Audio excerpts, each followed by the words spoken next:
शांति। ओम शांति। बाबा, आज 10 सितंबर 2022 की मुरली है। बाबा कह रहे हैं,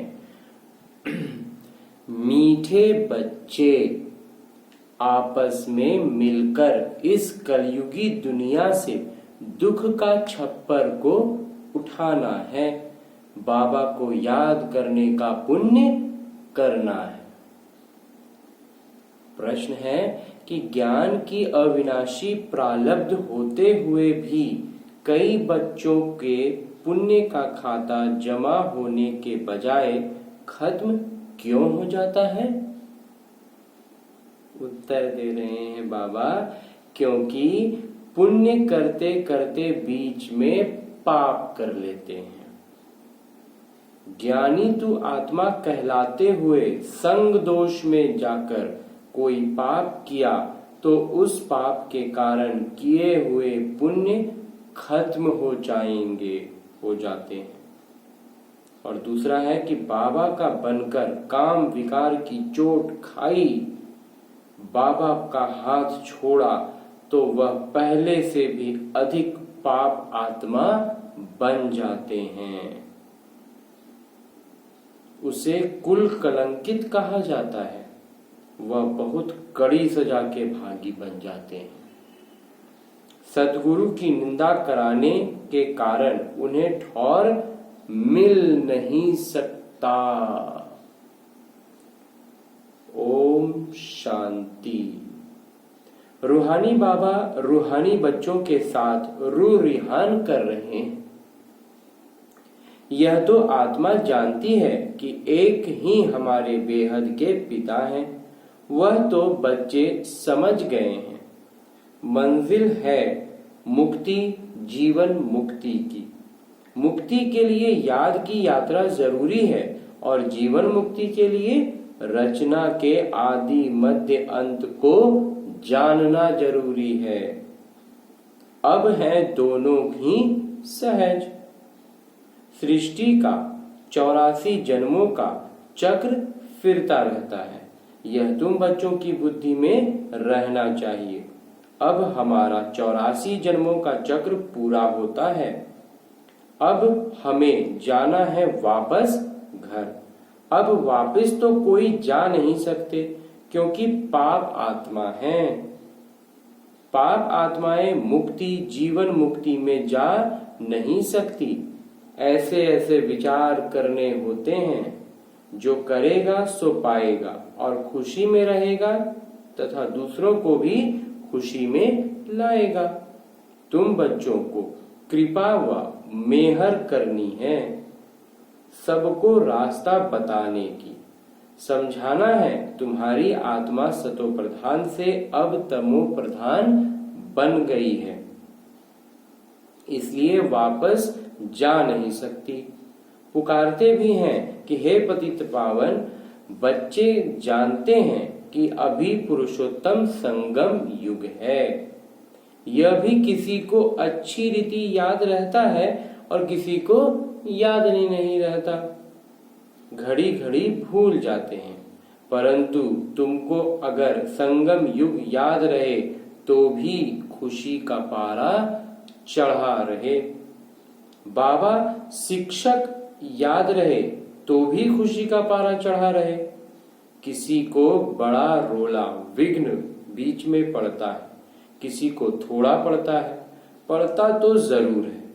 कई ऊपर जाकर फिर नीचे आ जाते हैं।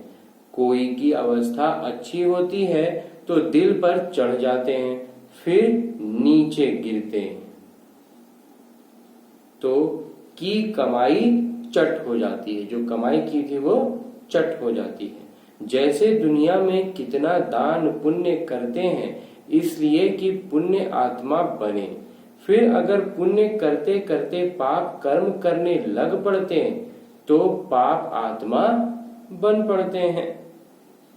तुम्हारा पुण्य है ही बाबा को याद करने में।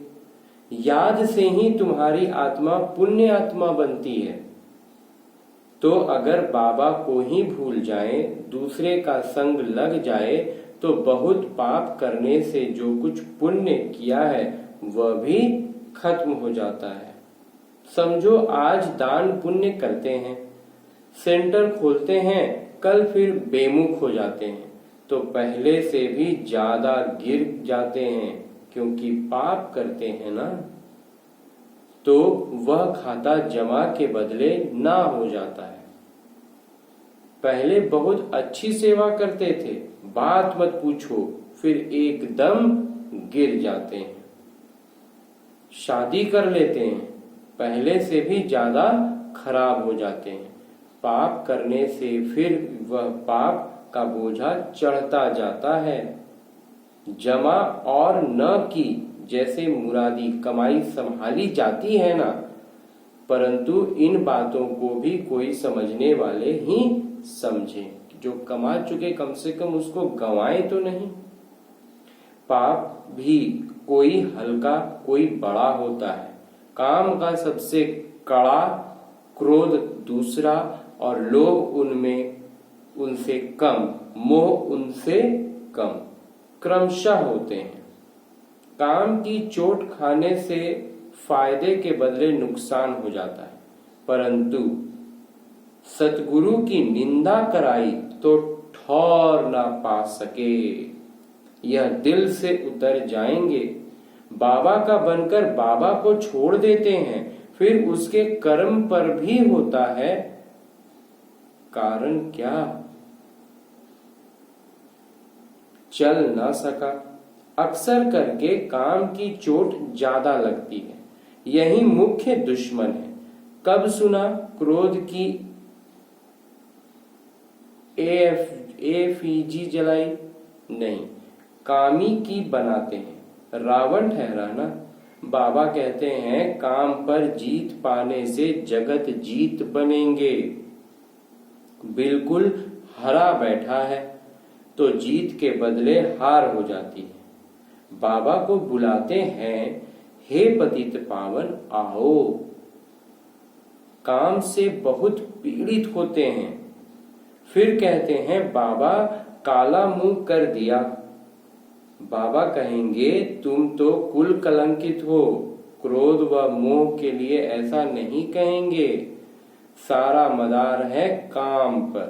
बुलाते हैं, हे पतित पावन आओ। बाबा आए हैं फिर भी पतित बनते रहे तो बाबा क्या कहेंगे? साधु संत आदि सब कोई पुकारते हैं कि हे पतित पावन आओ। अर्थ कोई भी नहीं समझते।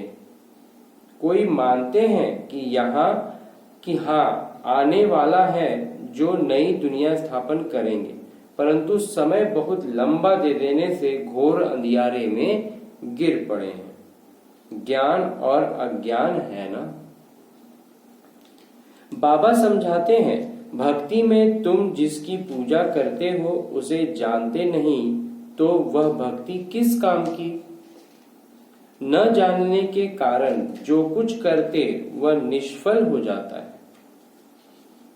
मनुष्य समझते हैं दान पुण्य करने से फल मिलता है, परंतु वह है अल्पकाल के लिए। काग विष्टा के समान सुख।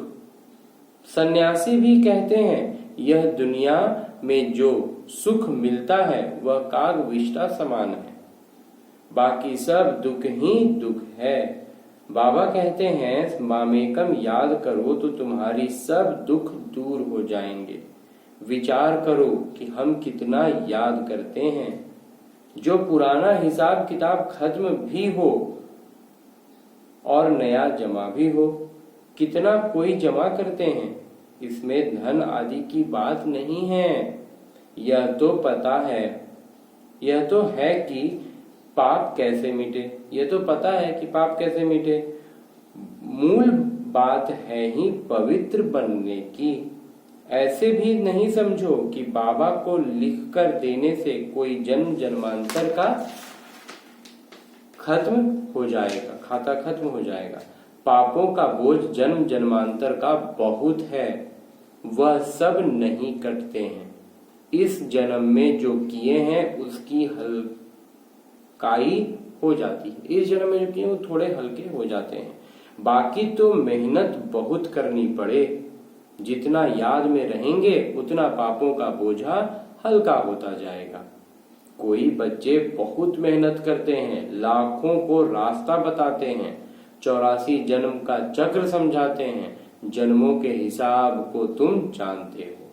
विचार करो कितना योग बल है। हमारा जन्म कब होगा? सतयुग आदि में हो सकेगा? जो बहुत पुरुषार्थ करेंगे वही सतयुग आदि में जन्म ले सकेंगे। वह कोई छिपा थोड़ी ही रहेगा। ऐसे मत समझो कि सभी कोई सतयुग में आएंगे, सभी कोई सतयुग में आएंगे, ऐसा नहीं समझना है। कोई तो पिछाड़ी में आकर थोड़ा बहुत ले लेते हैं। जो ज्यादा कमाई करते हैं वह जल्दी आते हैं, कम कमाई करते तो देरी से आते हैं। इसलिए बाबा को तो बहुत याद करना चाहिए और है भी बहुत सहज। जो अच्छी रीति याद करेंगे उनको खुशी रहेगी। हम जल्दी नई दुनिया में आएंगे। राजा बनना है तो प्रजा भी तो बनानी है ना। प्रजा ही नहीं बनाएंगे तो राजा कैसे बनेंगे? कोई सेंटर खोलते हैं, उनकी कमाई भी बहुत है। फायदा होता है तो 2-3 सेंटर भी खोलते हैं। सेंटर तो बाबा भी खोलते रहते हैं, तो करते हैं, उनका हिसाब उसमें आ जाता है। जो करते हैं उनका हिसाब उसमें आ जाता है। मिलकर तुम सब दुख का छप्पर उठाते हो ना, सबका कंधा मिलता है ना, तो हिसाब सबको मिलता है। जितना मेहनत करते हैं उतना ऊंच पद मिलता है। उनको खुशी भी बहुत होगी। देखा जाता है कितनों का उद्धार किया। सेवा बहुत अच्छी करते रहते हैं। जैसे मिसाल देते हैं मम्मा की। मम्मा ने बहुत अच्छी सेवा की तो उनका कितना कल्याण हो गया। मूल बात है सेवा करने की। योग की भी सेवा है ना। निर्देश मिलते रहते हैं कैसे याद करना है। यह बिंदी का राज भी बाबा ने अब समझाया है। अब आगे चल और भी सुनाते रहेंगे। दिन प्रतिदिन उन्नति होती जाएगी। बिंदुएं निकलती रहती हैं। बहुत कठिन भी नहीं है, सहज भी नहीं है। जो सेवा में तत्पर हैं वह झट बिंदु को पकड़ लेते हैं। जो सेवा में नहीं रहते उनकी बुद्धि में कुछ भी नहीं बैठता। बिंदी बिंदी कहते रहते, परंतु कैसे बिंदी को याद करें, कैसे बिंदी को देखें, है बहुत सहज बात। कोई बिंदी को सामने रख थोड़ी ही याद करना है, यह तो समझने की बात है। आत्मा कितनी छोटी बिंदी है। आत्मा का नाम, रूप, देश, काल कोई बता नहीं सकेगा। परमात्मा के लिए पूछते हैं, उनका नाम, रूप, देश, काल क्या है? बेसमझ मनुष्यों ने आत्मा को जानते न परमात्मा को जानते हैं। न आत्मा को जानते हैं, न परमात्मा को जानते हैं। यहाँ भी है जो पूरी रीति नहीं जानते हैं, सिर्फ बाबा बाबा कहते रहते हैं। ज्ञान कहाँ सीखते हैं? कुछ भी सेवा करते नहीं, खाते रहते हैं। जैसे सन्यासियों के पास भी अवधूत होते हैं, जो करते कुछ भी नहीं, खाते रहते हैं। बाकी सन्यास धारण किया है, विकार से छूट गए, वह भी कम बात नहीं है। बाबा समझाते हैं, तुम पवित्र थे, अभी अपवित्र बन गए हो। तुमने ही 84 जन्मों का चक्र लगाया है। इन बातों को भी मनुष्य समझ नहीं सकते। भक्ति बिल्कुल अलग है, ज्ञान बिल्कुल अलग बात है। रात और दिन का फर्क है। तुम जानते हो, हमको पुरुषार्थ से लक्ष्मी नारायण जैसा बनना है तो श्रीमत पर पूरा चलना होगा। मेहनत तो है, बाकी यह बीमारी आदि तो चलती रहेगी। यह निशानी अंत तक दिखाई देगी, फिर गुम हो जाती है, फिर कोई दुख नहीं रहेगा। बाबा को कहते ही हैं दुख हरता सुख करता, हे मुक्तिदाता रहम करो, तो फिर सब दुख से छूट जाते हैं। दुख में ही मनुष्य बहुत सिमरन करते हैं, हे प्रभु हे राम याद करो। दुख के समय सब कहेंगे भगवान को याद करो, परंतु भगवान कौन है यह कोई नहीं जानते। सिर्फ कहेंगे परम पिता परमात्मा को याद करो, खुदा को याद करो। तुम तो अच्छी रीति जानते हो वह हमारे पिता हैं। बाबा ही सिखलाते हैं अपने को आत्मा समझ मुझे याद करो। भक्ति मार्ग में ऐसे कहेंगे क्या कि अपने को आत्मा समझ बाबा को याद करो? नहीं, कितने प्रकार की अथाह भक्ति है, ज्ञान एक ही है। समझते हैं भक्ति से भगवान मिलेंगे। भक्ति कब से शुरू होती है, कौन ज्यादा भक्ति करता है, यह किसी को पता नहीं है।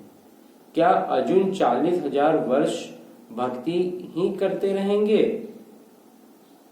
कहां तक भक्ति करेंगे? अभी तुम जानते हो इतना समय भक्ति चलती है, इतना समय ज्ञान चलता है। भक्तों को पता नहीं चलता, उन्हों को समझाने के लिए ही इतनी प्रदर्शनी आदि करते हैं। प्रदर्शनी में भी कोटों में कोई निकलते हैं, आगे चल करके और निकलेंगे। यहाँ भी कितने ढेर आते हैं। तुम कितने थोड़े हो जो सच्चे ब्राह्मण पवित्र रहते हो। जो निरंतर हो वह आवे, परंतु यह भी हिसाब निकाल न सके कि बच्चे ब्राह्मण कितने हैं। बहुत झूठे भी हैं।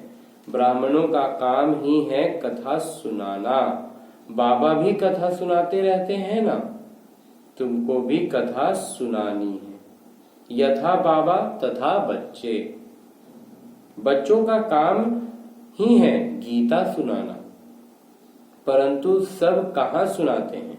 तुम जानते हो ज्ञान की पुस्तक एक ही गीता है, वह है सर्वशास्त्रमयी शिरोमणि।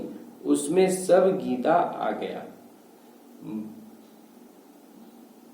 माई बाप है गीता। बाबा ही आकर सबको सदगति देते हैं। यह भी लिख सकते हो कि शिव बाबा की जयंती ही हीरे तुल्य है, बाकी सबकी जयंतियां कौड़ी तुल्य हैं। बाबा को तो सब याद करते हैं। कलयुगी मनुष्य सतयुगी देवताओं की पूजा करते हैं। उन्हों को ऐसा बनाने वाले कौन हैं? एक बाबा, परम पिता परमात्मा शिव बाबा। परंतु यह भी समझ वह सकेंगे जो अच्छी रीति समझते हैं, ध्यान से पढ़ते हैं।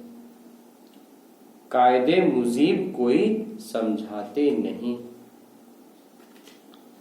कायदे मुजीब कोई समझाते नहीं। बाबा कहते हैं हमारे कई बच्चे निर्माण के साथ विनाश भी करने वाले हैं।